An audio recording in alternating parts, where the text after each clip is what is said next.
Hey, good morning, guys. Ooh, that was close.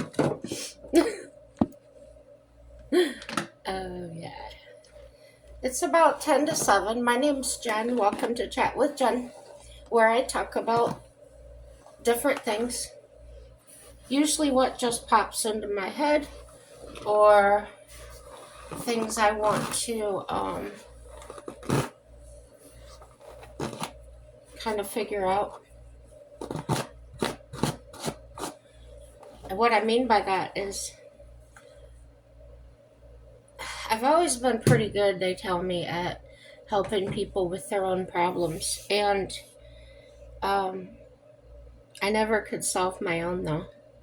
But since I've been doing videos and I watch them before I post them. Um, it's like talking to another person and hearing their problems and learning how to solve my own problems really easily. So I know it sounds weird, or maybe there's some of you out there that are still trying to do it. That's pretty much worked for me. Um, I don't have a steady caregiver yet since Cheryl quit. I had a really good day with my previous caregiver before Cheryl. She can start coming back now because she lives like an hour away, hour and a half, something like that. And I didn't want her driving all this way in the wintertime. So that's when I got Cheryl, and she lived 5 minutes down the road. So it just made sense. But since I had to lay Coral off um, for the winter time, she found other clients. So the only time she has for me will be Tuesday all day. So it's throwing my schedule off of things. As I said, I pretty much have to sit in the chair, um, lay down in bed, sit in the recliner. I have to sit a lot when nobody's here. So I'm getting nervous about the knee surgery coming up. A lot of prep work to do. I'm starting the body wipes this week. I've had surgery before. I never had to do this, but yeah, there's these wipes. You got to start wiping your certain parts of your body, like your back, your arms, your legs.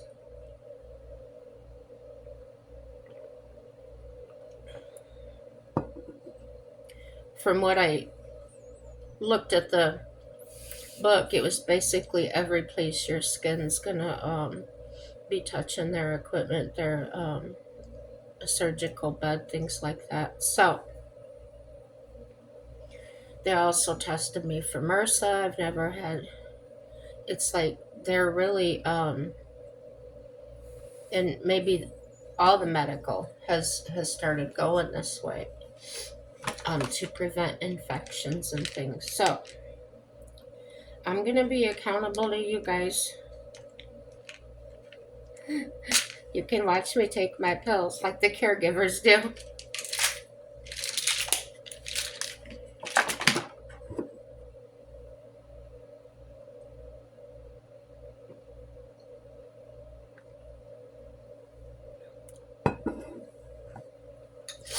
I do not like those. The night ones are worse because one of them kind of starts dissolving in my mouth right away, and oh, it's so bitter. I can't get it down right away. So, as I explained, I did get Bubba back. The mechanic had not told me I had paid $460. He had quoted me a price of $945, and so I didn't know what it would be. Went there, got there super early in the morning, and he said I only owed $420.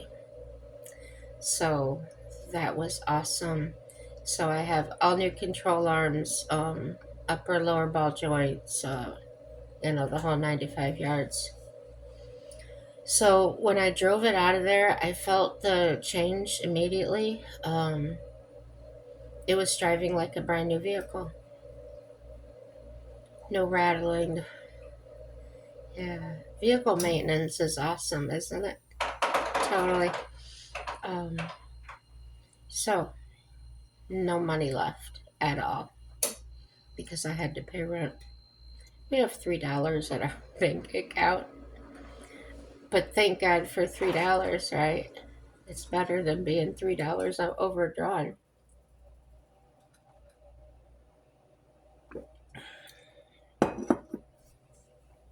Hopefully, I don't think I have a lot of appointments this week because then gas would get tight. I've got like 3/4 of a tank because I like to keep it full.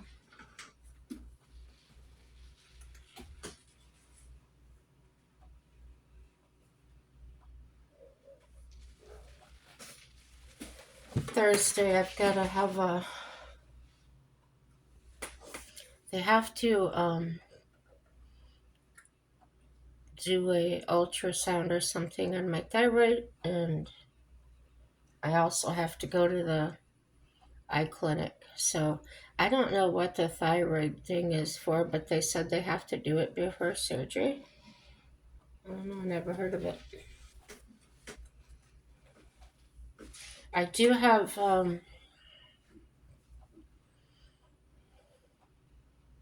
I have hypothyroidism, which it's just barely enough. I take medicine for it, but it's not bad at all. Um, my sister had thyroid cancer, had to take hers out. So maybe that's why they're keep looking at it. But I had the ultrasound last year. I think it was last year. And that's when they said I've got a little bit of calcium on it, calcium, whatever. They said it's pretty normal for my age, so no biggie.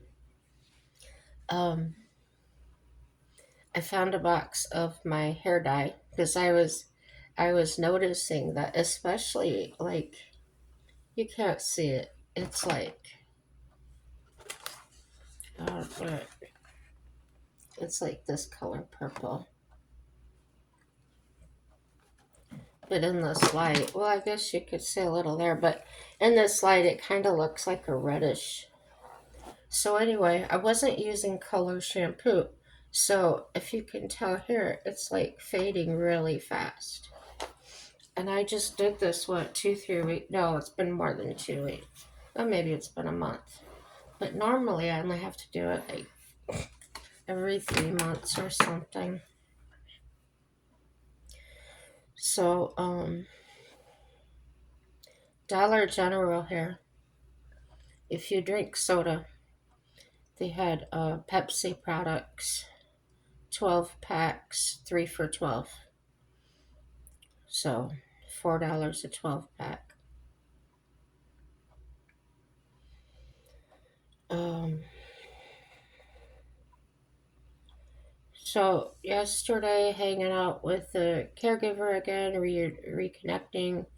Um, we went to a little diner, sat and had some coffee, and I told you I can't eat, but I just ordered a saucer size um, hash brown, and she ordered the breaded cauliflower, and she ordered the large. She kept saying, "You're gonna eat this. You're gonna eat some of this." I'm like, "No, I'm not." But when I tasted it, I ate about four of them. It was pretty good. So, oh, we went to Dollar General. I did end up taking my wheelchair with yesterday.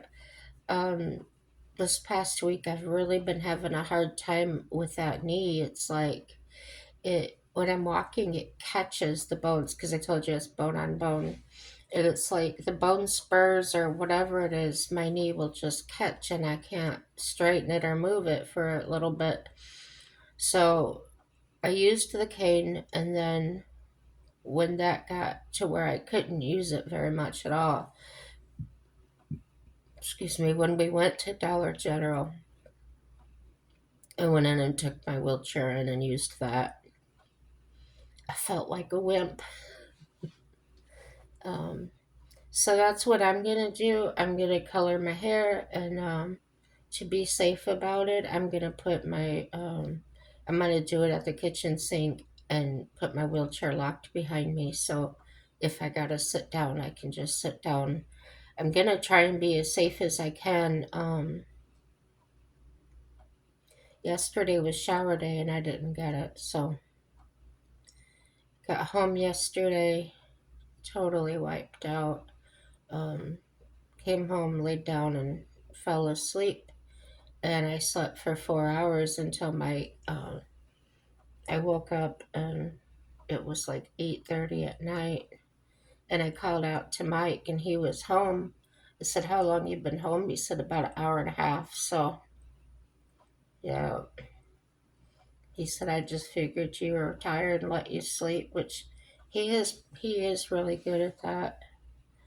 Um, I did eat this morning. I did something a little bit different. I don't know how you make your French toast, but I usually have someone set my cinnamon out or whatever I'm gonna have in my French toast, but I didn't today, so I just had to use what was easily grasped. So I looked in the refrigerator. I had a couple of eggs, so I mixed up an egg with I've had Italian cream coffee creamer, so I mixed a couple tablespoons of that in with it, and I dipped my bread in that and had two slices of French toast. The coffee creamer, the sugar in it, I guess, made the exterior of the French toast just a little crispy. It was really good, guys. And Cheryl has a friend that makes their own maple syrup. And one time she came over, she brought me some. So that's what I put on that today. Um, yeah, it was pretty good. And I'm drinking my milk, taking my calcium pills.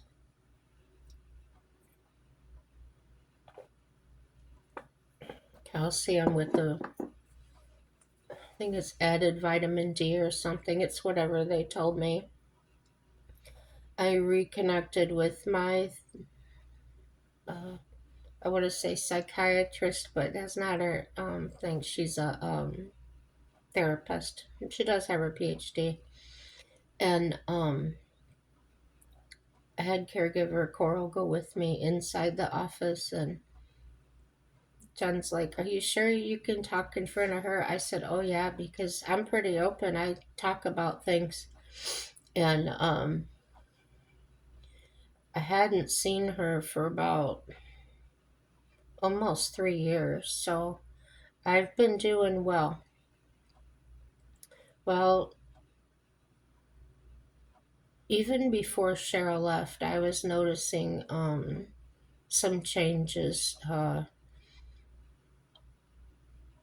I would just cry for no reason at all and cry like somebody just died, just that heavy bawling. And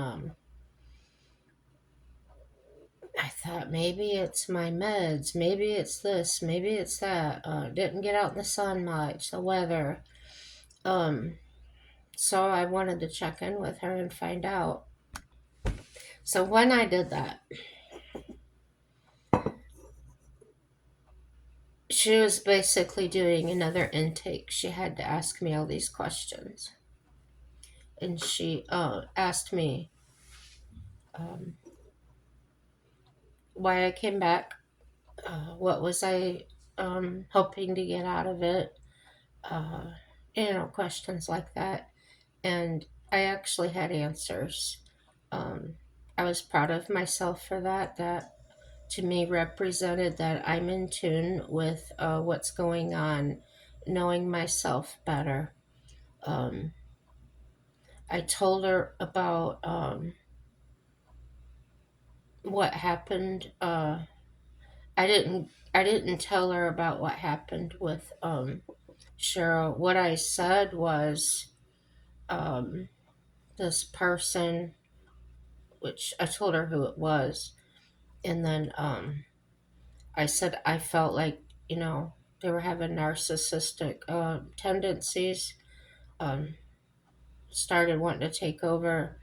And she said, yeah, it kind of sounds like that. And I told her how I handled it. And she was so impressed. She goes, you are a different person than the one that came in years ago. And she said it's really refreshing to see someone that actually took what we talked about and what we did. They took it seriously and they actually practiced. So um, she said, out of curiosity, she said, because I told her I was still using the tools she gave me. um, she said, what was, did you have a certain tool that you used most frequently? And I said, absolutely. And it was the one about look for the evidence. I said,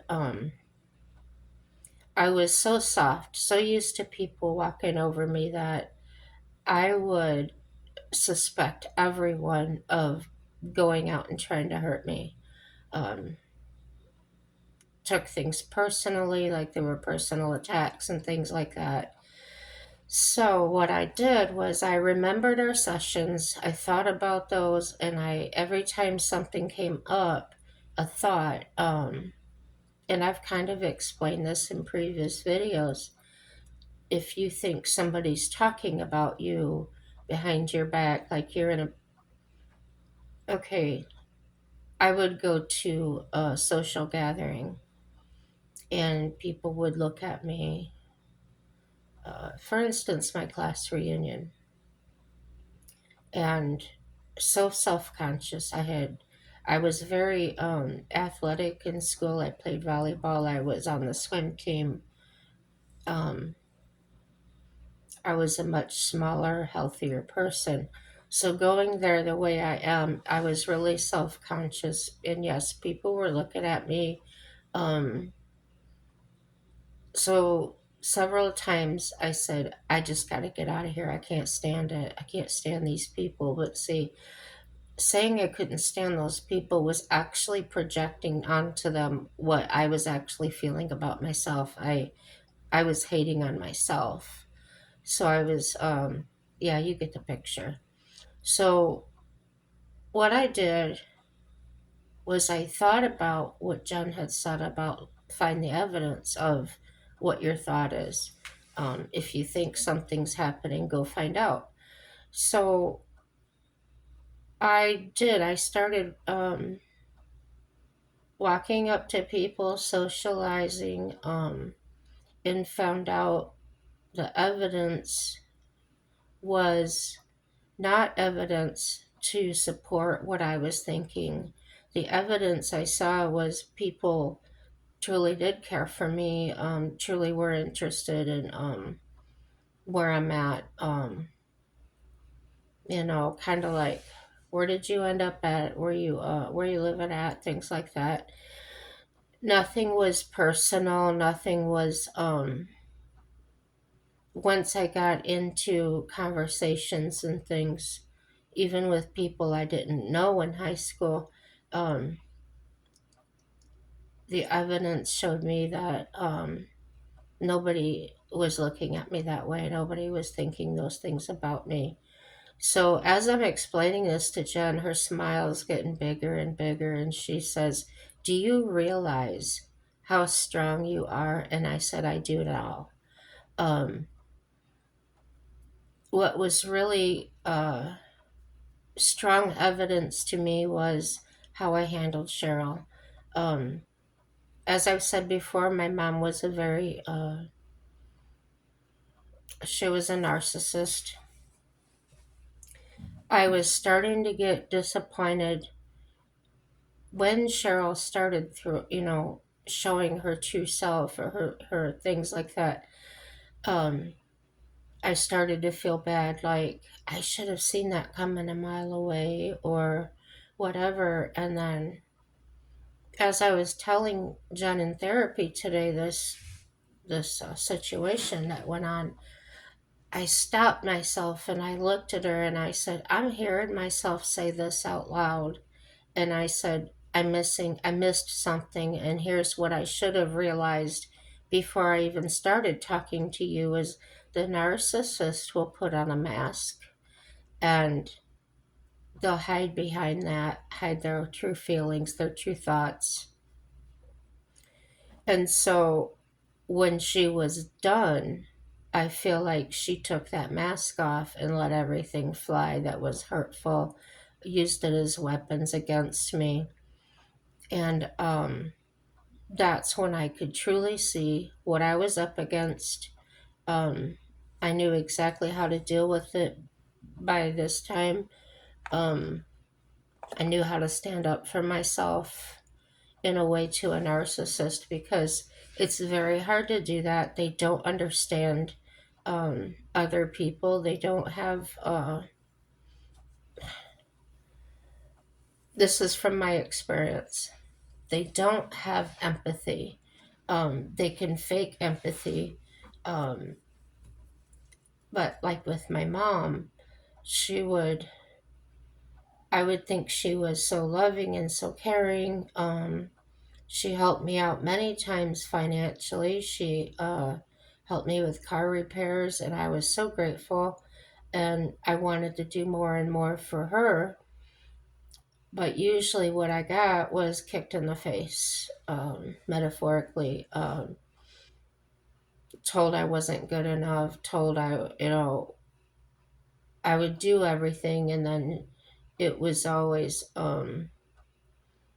for instance, I was taking laundry downstairs for everybody to do, and she was standing at the bottom of the stairs, and she starts singing and dancing, "Fatty, fatty, 2x4, can't get through the kitchen door." Okay, so that's how my mom was, and that made me feel horrible. It made me feel unloved. Uh, just all kinds of thoughts and emotions going through my head. So, but at the same time, I was used to it because she had done that all my life. When I was like preteen and I started to develop and things, she started having me sleep in garbage bags because she said I was too heavy. When I was born, I was very petite. My grandmother and my aunt even used to say I looked emaciated or underweight. She just didn't feed me enough or something like that. So I don't know. I don't know. I just know that during the preteen and the teenage years, I wasn't fat at all. I was very healthy and active.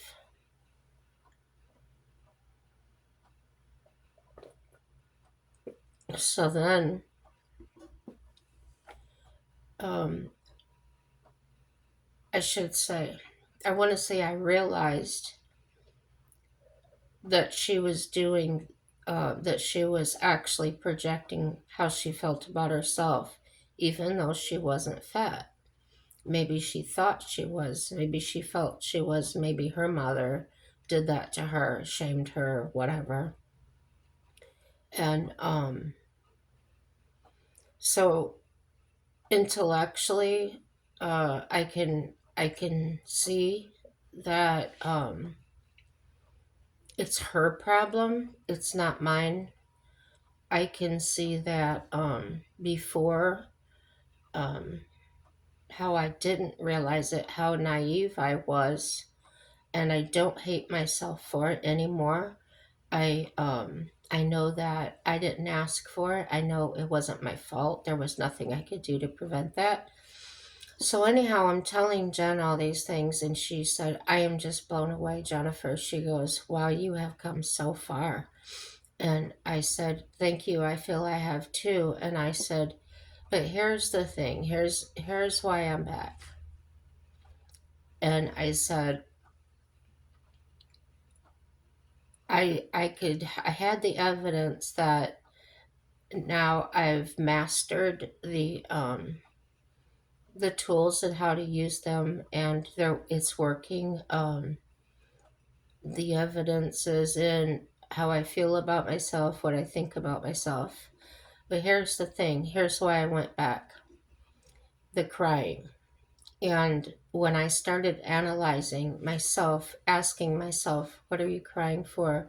And reminding myself, well, what were the words I was using? What was I saying? And I was actually feeling guilt. Um,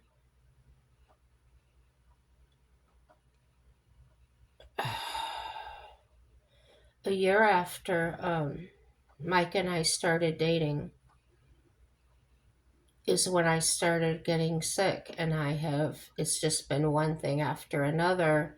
And I knew he wanted to have children. I knew that, this is not the life he would have chosen. So when I watch him walk through the apartment, I have this admiration for him, and I feel like I start feeling like you'd be better off without me. I'm holding you back. Just a lot of guilt. So she says, well, do you think that your crying might be, coming from your guilt? You're feeling guilty. And so together we kind of thought that might be it, contributing to that. We went over my medications. She's not a prescriber, um, but she knows what medicines, and how they work. So that's how that went. It was a really good session. Coral remembered a lot from when she took care of me last fall, and I was glad that I invited her into this session because she also could remember things that I couldn't remember, or I would remember it and then not have all the information, or be able to answer the question. So um, now this is strange to me. When I mentioned to her about the schizophrenia, she stopped everything and she looked at me and she said, "Who told you that?" And I said, "Well, I was going through my app on my phone from my medical facility, and that's in there as a diagnosis." And so she starts looking through her notes and everything, and she says, I never saw a psychosis in you, or, anything like that. So she asked me to find out who actually diagnosed that with me, that she would like to have more information on that. And she flat out said, I seriously don't think you're schizophrenic. So it's,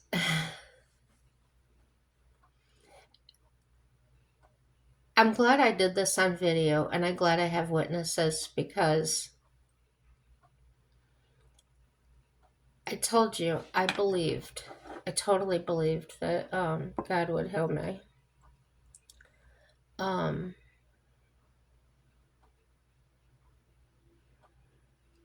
wouldn't it be something if it was just totally wiped from my medical record? They said I never had it. That would be amazing. Um, yeah, they could just say it was a misdiagnosis, I guess, or something. So, yeah. I tell you guys, I don't make this up. Like my caregiver was saying today, she says, "You are brutally honest with people." She goes, "I think that's part of why people may turn away from you. They've never around a person that's so truthful."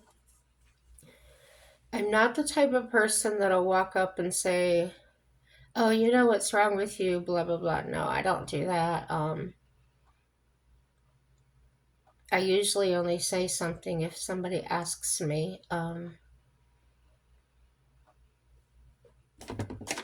me about something like that, and then I'll talk to them.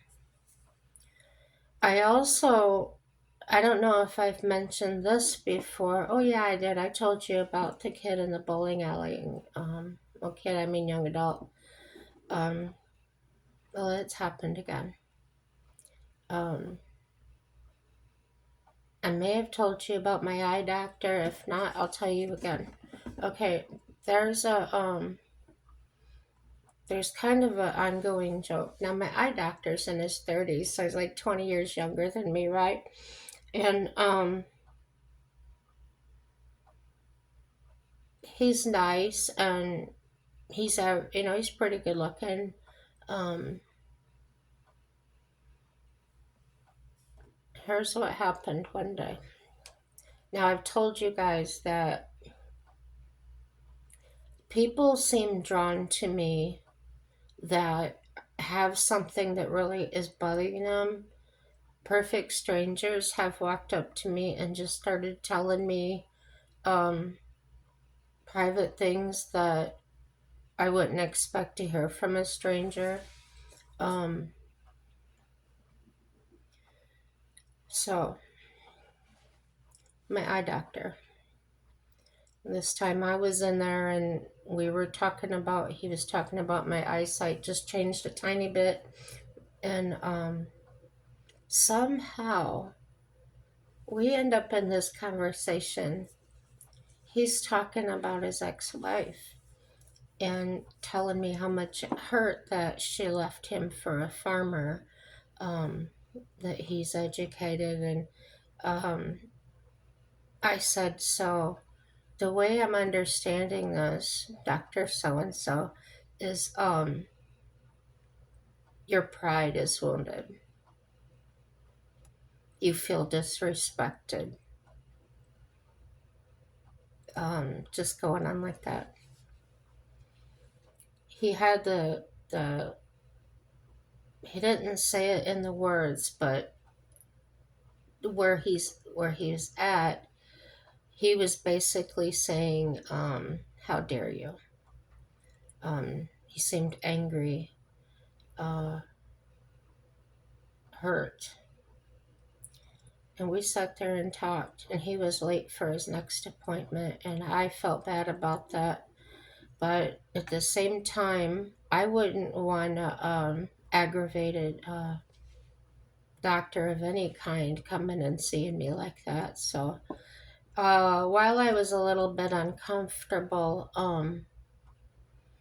I was praying while he was talking, and I felt the feeling like maybe that was just the time. Maybe it had built to a point, or he'd been thinking about it all day, and he needed to let it out.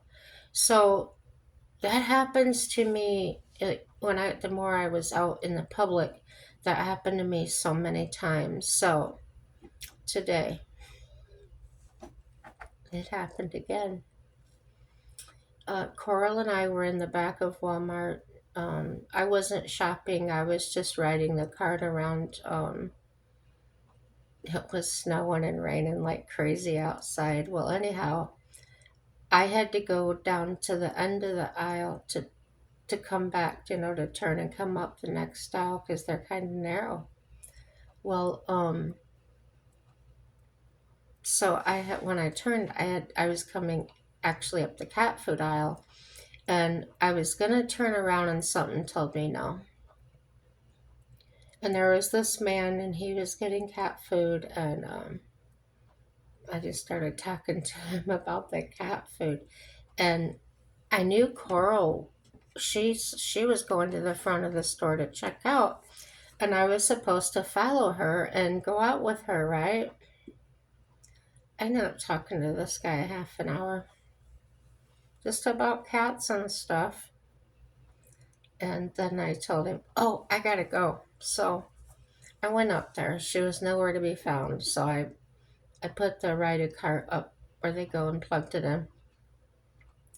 And as I'm looking out the front door, I see her in her vehicle pulling out. And I thought, well, if she leaves, I deserve it. But she didn't. What she did was there was an empty spot next to my Bubba. So she had come around and parked next to it. So I was walking out there at that time with my cane and being so careful because I really didn't want to slip and fall. And I told her, I am so sorry, and told her what happened. She goes, that's okay. Just don't see it happen. Don't let it happen again like a joke. She was joking. She goes, where do you want to go now? And I said, basically, we were out window shopping. This was me getting out of the house. So I said, well, let's go walk around that Dollar General. I keep telling you guys about that it's new here, and my friend is the manager, and I thought, well, maybe I'll go see her. Well, no, she wasn't there today, but here we go. I'm right in my wheelchair. Coral is, she always stays probably within 10 feet of me or so, but she has a shopping cart and she's looking around. It was her first time there. And this woman, she was up by the coolers where they have the lunch meat and stuff, and I was back by the door where the entrance. And she turns and looks at me intently, and I know that look. Somebody's about to come talk to me. And she did. She really did.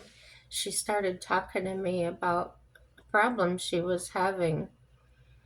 Cora was blown away. She said, you've told me this happens. She says, but I never imagined I would see it. And I said, yeah. I said, I don't know if it's like written across my forehead. Um,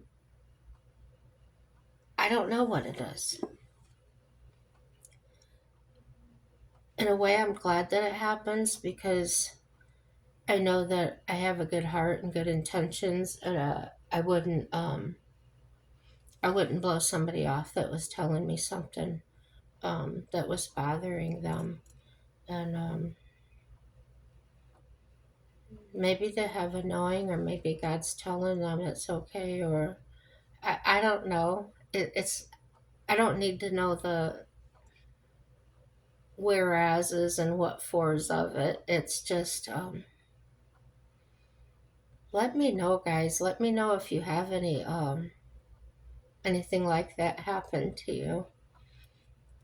So when I was in talking to my therapist, Cora brought that up. She says, people come up to Jennifer like they they just bare their souls to her, and she said, she told me that a lot, and she said she told me that's why she doesn't like to go out in public sometimes. She just doesn't want to deal with anybody's problems.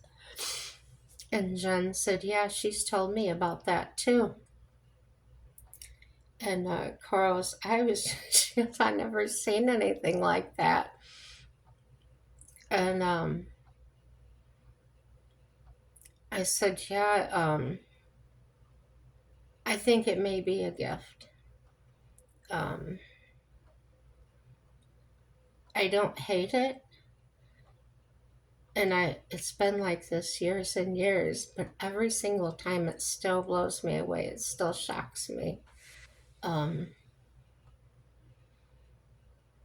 there's people that I've met. I had a hairdresser one time. I was a teenager. She was the mother of a friend in high school. She had her little shop in the back of her house. I would say things that were irritating me, or, just being a teenager. And she had such a way of talking. She could be saying the exact same thing that my parents said, my mom said, um, and it was just flat out black and white. I understood it perfectly. So uh, I told you about uh, geometry and things that I just couldn't get. And then years and years later, I met this electrician, and he was talking about stuff. We just ended up talking about stuff like that. And I said, oh no, it was algebra. I said, yeah, I could just never grasp that. And so he got some paper and he started explaining it to me, and just like that, I got it. So I think it's the way people say things, and not everyone's going to hear it the same way. That teacher that was trying to help me, and the way he was saying it, though I couldn't relate, I couldn't grasp it. I would think I understood it, and then when it came to a test, I would totally blow it. But after this, this man just spent like 5 minutes explaining it to me. It was like, man, that's easy. Um, it's not hard like I thought it would be. Yeah, so um, if you have the inkling to do videos like I did, I just started doing them, and I kind of had in the back of my mind maybe it'll help somebody. It wasn't really about getting my story out there. It was like maybe I can say something that would help. Um, People were always coming up to me out of nowhere and telling me things. So that's why I was kind of leaning that direction. Like, well, maybe I can reach more people. Um, Not preaching, just sharing my viewpoints and things, and encouraging people ask me. It doesn't have to be all detailed or anything, or just, maybe you need a little encouragement, or happy days kind of a thing. Um, we all need that sometimes, and we don't have to tell what's going on. We don't have to share our problems with anyone.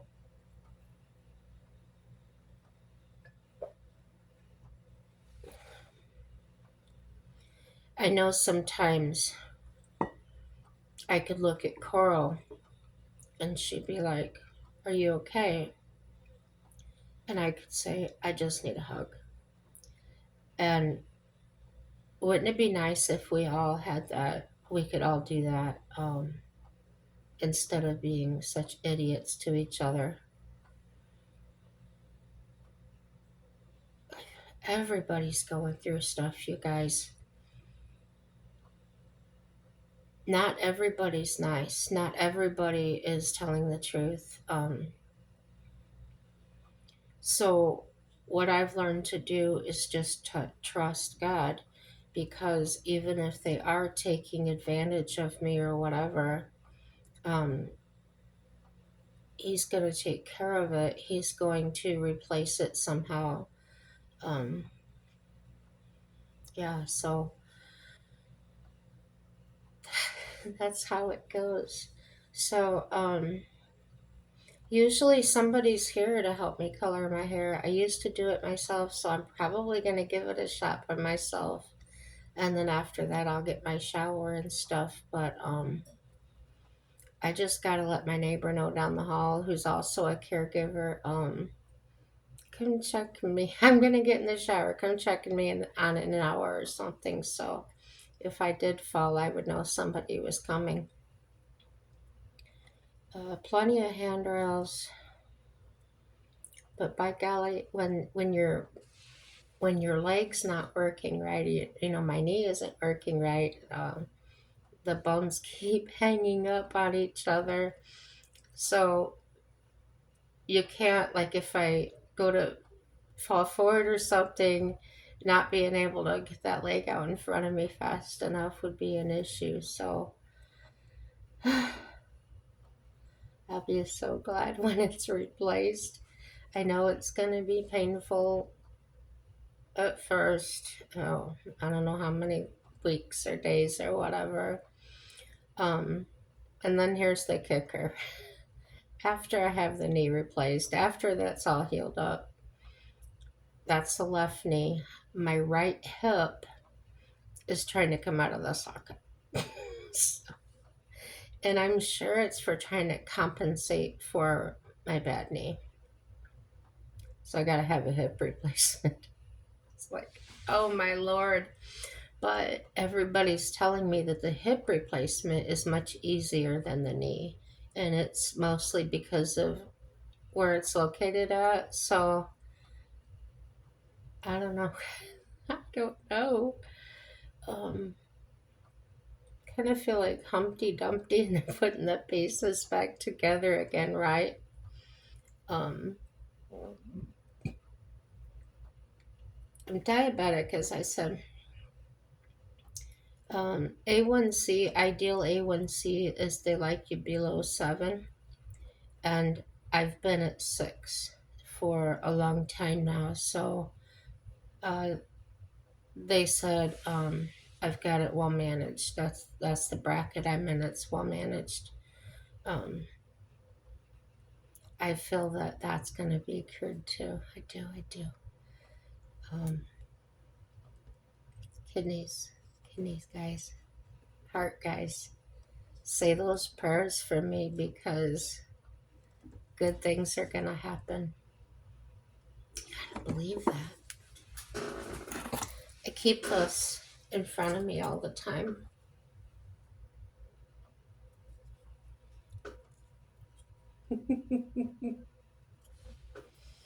And so it reminds me it's it's setting at the top of my uh, cork board, bulletin board here. It just sits there.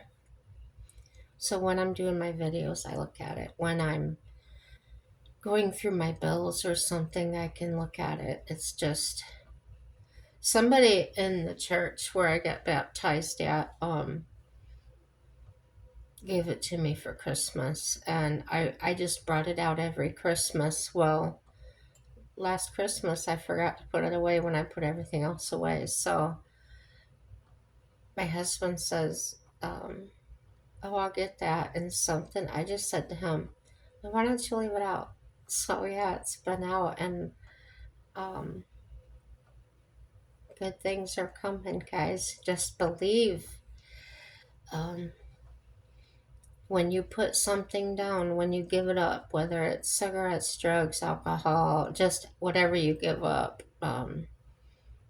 watching pornography, cheating, if you do lay it down and you give yourself to Christ, He will help you. But you have to listen. You have to listen for that voice, and it takes some practice. And it came to me so still and quiet at first that I had to just shut everything off and just sit in the dead silence. And everybody's different. It's not going to happen. It may not, or it may happen the same way or similar. Um, and I started listening to it and I started obeying it. He tested me. I felt like I was being tested. I was in a laundromat one time. It was one of the times I had no money. I just barely had enough quarters to get it done.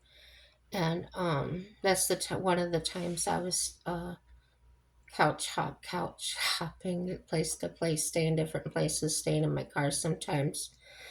And I had that feeling. And I looked around and there was this elderly couple sitting a few chairs down. And they need 3 quarters. And I'm looking at my quarters and it's like if I did that, I wouldn't have enough to dry my clothes. So I was kind of questioning this voice, not necessarily arguing or flat out saying no. I was asking the question in my mind, is this you, God? Are you telling me to do this? And it was almost like I was in a trance, and I just stood up and I walked over there and handed these people the quarters. And they were so appreciative. They said, "Oh, thank you," and everything. And I just went and sat back down, kind of in this daze or in this stunned, like, why would I do that? And then I said, I'm going to trust you, God. Now, this is when I was just um, barely getting started um, in believing and walking with Him. And then I'd say within a half hour, those people came over to me and they gave it back to me. They said they didn't need it after all. So that's when I really figured, I really believed that that was a direct test to see if I was listening. Um, and then that happened with when that man was being told to give me his car. That was his only vehicle, that was his only transportation. Um, so I could really appreciate what that was like. I was asked to give away the last 3 quarters I had. He was asked to give away his only transportation. Um, the girl that picked me up and took me to work that had no idea where she was or where she was going. What we all had in common was we heard the voice and we obeyed it. Um, so the man that gave me the car, he was blessed with a great deal on another vehicle um, in a very short amount of time. The girl that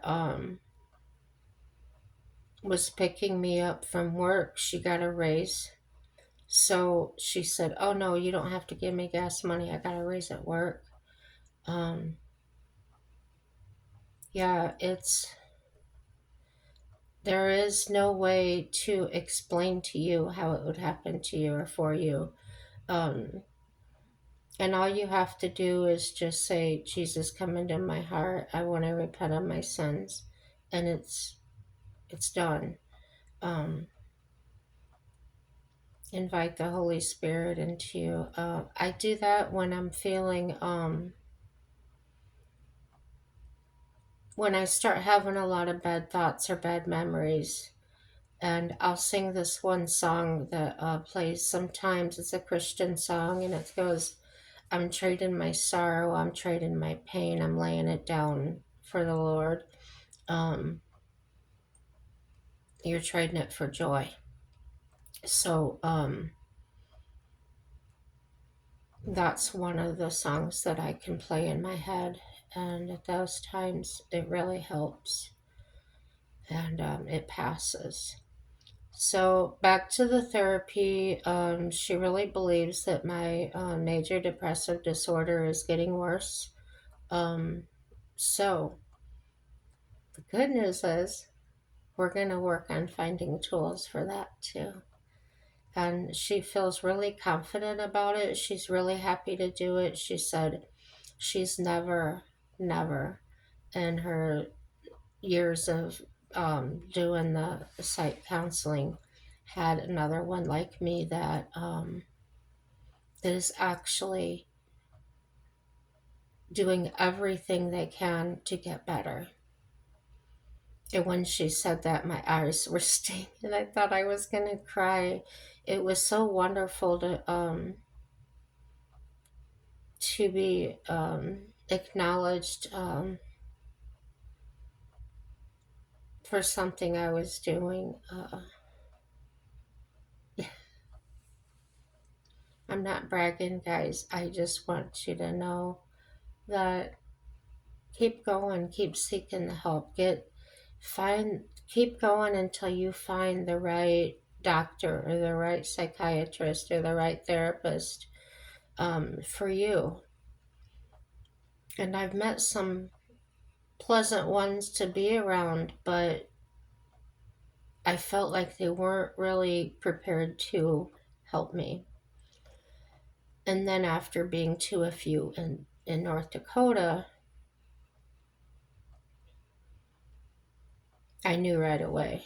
One, I was in the office, I started talking, and she was busy on her phone playing a game or something. And I just got up and walked out. And after I walked out, I was leaving the building, then she comes out after me. So I don't even know if she noticed I walked out of her office until she looked up from her phone and I wasn't there. Um, that's my take on it. So no, I never went back there.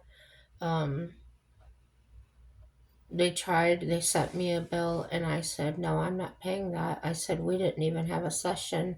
So they tried arguing with me, but within a few days they didn't charge me. They said they didn't have the grounds to charge me. And I said, well, that's good because I've already called my insurance company and told them, and they told me they would not pay us for a session like that. So maybe they found that out. And another place I went to, it's a very popular psychiatric center.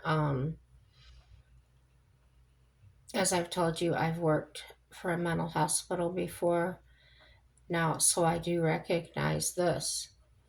Those people that were standing in the lobby, sitting in the lobby, waiting to be seen, um, the receptionist actually yelled at them and called them out like cattle. Um, Even the psychiatrist, um,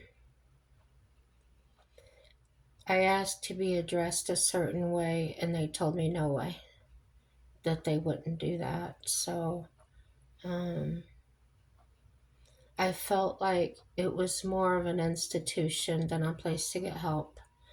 And they had the stigma against mentally ill people.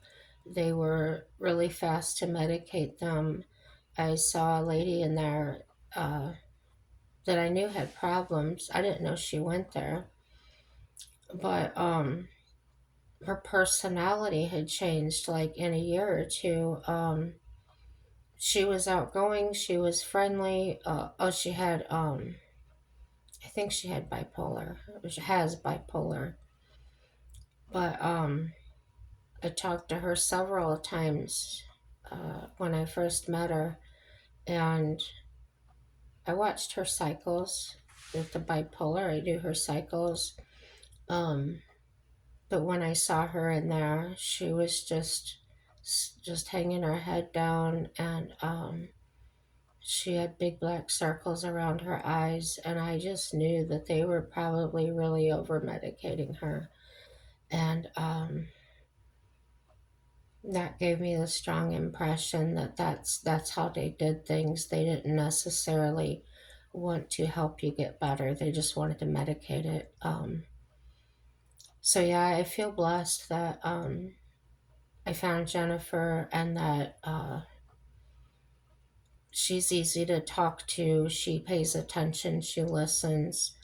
Even though I hadn't seen her in almost 3 years, she remembered several things that I was going through, and she wasn't looking at a computer screen when we were talking. So I really feel like she remembered it.